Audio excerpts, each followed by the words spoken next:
അടുത്ത മാസം മുതൽ ആയുഷ്മാൻ ഭാരത് പദ്ധതി നമ്മുടെ ഇന്ത്യയിൽ നടപ്പാകുമെന്ന് പ്രധാനമന്ത്രി നരേന്ദ്രമോദി അറിയിച്ചു. എന്താണ് ആയുഷ്മാൻ ഭാരത് പദ്ധതി?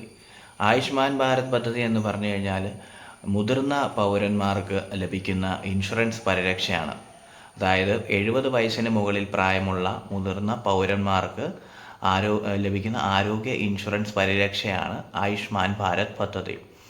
അതായത് 5 ലക്ഷം രൂപ വരെയാണ് കവറേജ് ലഭിക്കുക.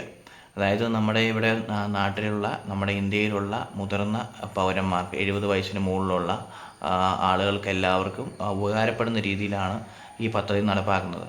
ഈ പദ്ധതി നടപ്പായി കഴിയുമ്പോൾ ലോകത്തിലെ തന്നെ ഏറ്റവും വലിയ ആരോഗ്യ പരിരക്ഷ പദ്ധതിയായിട്ട് ആയുഷ്മാൻ ഭാരത് വളരും. അപ്പോൾ നിലവിൽ ഈ പദ്ധതിയിൽ ചേരാൻ പറ്റുന്ന ആൾക്കാരെന്ന് പറഞ്ഞു കഴിഞ്ഞാൽ ഈ ഒരു ഏജ് ക്രൈറ്റീരിയ 70 വയസ്സിന് മുകളിൽ പ്രായമുള്ളവർക്കാണ്. പിന്നെ മറ്റ് സ്വകാര്യ ഇൻഷുറൻസോ അതുപോലെ ESI മറ്റ് സംവിധാനങ്ങളുള്ളവർക്കും ഈ പദ്ധതിയിൽ പങ്കെടുക്കാവുന്നതാണ്. അപ്പോൾ പിന്നെയുള്ളൊരു കാര്യം എന്ന് പറഞ്ഞു കഴിഞ്ഞാൽ ഓരോ വർഷമാണ് 5 ലക്ഷം രൂപയുടെ പരിരക്ഷ വരുന്നത്. അപ്പോൾ എന്തായാലും മുതിർന്ന പൗരന്മാർക്ക് ഇതൊരു ആശ്വാസമാകും.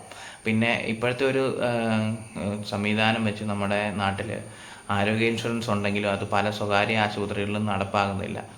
അത് ശരിക്കും പറഞ്ഞാൽ തുടക്കകാലങ്ങളിലൊക്കെ ഉണ്ടായിരുന്നെങ്കിൽ പോലും അത് മുന്നോട്ടേക്ക് പല ആശുപത്രികളിലും സ്വകാര്യ ആശുപത്രികളിലും അതിൽ നടപ്പായി വരുന്നില്ല. അത് മെഡിക്കൽ കോളേജുകൾ അല്ലെങ്കിൽ ഗവൺമെൻറ് കോളേജുകളിൽ മാത്രമേ ഉള്ളൂ അതിൻ്റെ ഒരു സേവനം അല്ലെ പരിരക്ഷ ലഭിക്കുന്നുള്ളൂ. ഇപ്പോൾ അതുപോലെ തന്നെ ഇപ്പോഴത്തെ ഈ ആയുഷ്മാൻ ഭാരത് എന്ന പദ്ധതി വന്നത് മുതിർന്ന പൗരന്മാർക്ക് ഒരുപാട് ഉപകാരം ഉണ്ടാകുന്ന കേസാണ്. പക്ഷേ അത് എത്രമാത്രം സ്വകാര്യ ആശുപത്രികളിൽ നടപ്പാക്കുമെന്നുള്ളത് മുന്നോട്ട് നമുക്ക് കണ്ട് മനസ്സിലാക്കേണ്ടിയിരിക്കുന്നു. കാരണം പല ആശുപത്രികളിലും അവർ ആരോഗ്യ ഇൻഷുറൻസ് അല്ലെങ്കിൽ ഇതുപോലെയുള്ള ആയുഷ്മാൻ ഭാരത് പദ്ധതികൾ ഉണ്ട് എന്നുള്ള രീതിയിൽ തുടങ്ങുമെങ്കിലും പിന്നീട് ആശുപത്രികൾക്ക് നഷ്ടമാകുന്ന ഒരു സാഹചര്യം വരുമ്പോൾ പലരും അത് വിഡ്രോ ചെയ്യുന്ന ഒരു അവസ്ഥയാണ് കണ്ടുവരുന്നത്. അപ്പോൾ അങ്ങനെയുള്ള ഒരു സാഹചര്യത്തിൽ ആയുഷ്മാൻ ഭാരത് പദ്ധതി എന്ന ഈ ഒരു ഇൻഷുറൻസ് പരിരക്ഷ എത്രമാത്രം മുന്നോട്ടേക്ക് ഫലവത്തായി പോകും എന്നുള്ളത് കണ്ടറിയണം.